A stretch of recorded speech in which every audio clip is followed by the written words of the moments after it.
जदि आपण केउं झीओं मने मने भल पाउचंती किंतु जेते चेष्टा कले मध्य ताकू पटेई पारुनांती ताकू निजर मन कथा कहबाकू डरुचंती आउ आपण चाहुचंती कि से झीओ निजे आसी आपण को भल पाउची बोली कहू तेबे मात्र थरे दुईटी लवंग हाथ में धरिकी एही मंत्र को 21 थर पढ़ी दिंतु। ग्यारंटी देउची से झीओ हेउ बा विवाहिता नारी आपण को प्रेम रे दीवानी हो जिवो पागेली परी आपण को भल पाइब।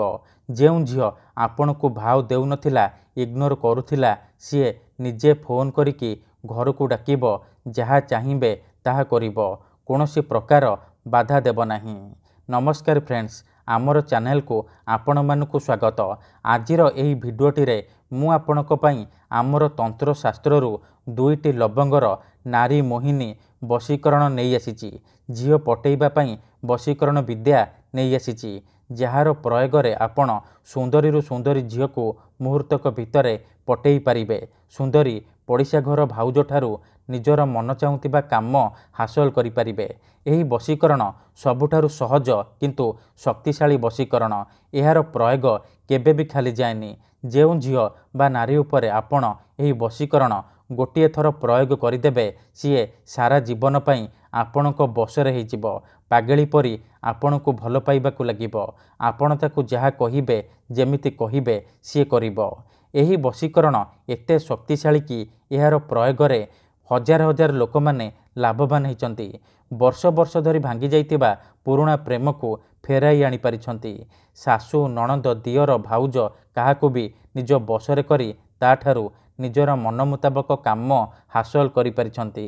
तेणु जदि आपण निज पसंदर सुंदरी झीओ बा सुंदरी नारी को पटेइबाकू चाहुचंती ताठारू मन मुताबक काम हासिल करिबाकू चाहुचंती तेणु मोर आपण मानकु अनुरोध कि आपण भिडियोटी को मूलरू शेष पर्यंत पूरा ध्यान सहित देखिबे। अधारू छाड़िकी पळेइले किंबा काटी काटी देखिले आपण किछि भी बुझी पारिबेनी। परे कमेंट करिवे गुरुजी आपणकर वशीकरण काम करूनी। तेणु प्रथमे आपण भिडियो को पूरा ध्यान सहित शेष पर्यंत देखंतु। प्रयोग विधि को ठीक भाव में बुझंतु तापर आपण एही वशीकरण करिबा पई जिवे।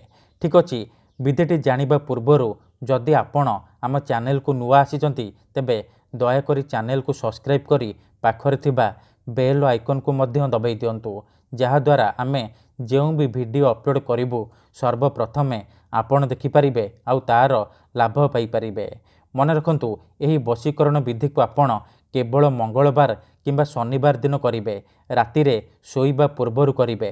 खंडे साधा कागज आनिबे, दीटा लवंग आनिबे।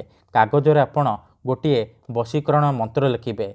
देखंतु मु एठी गोटिए मंत्र लिखिछि, आपण एही मंत्र को कागज रे लिखिबे।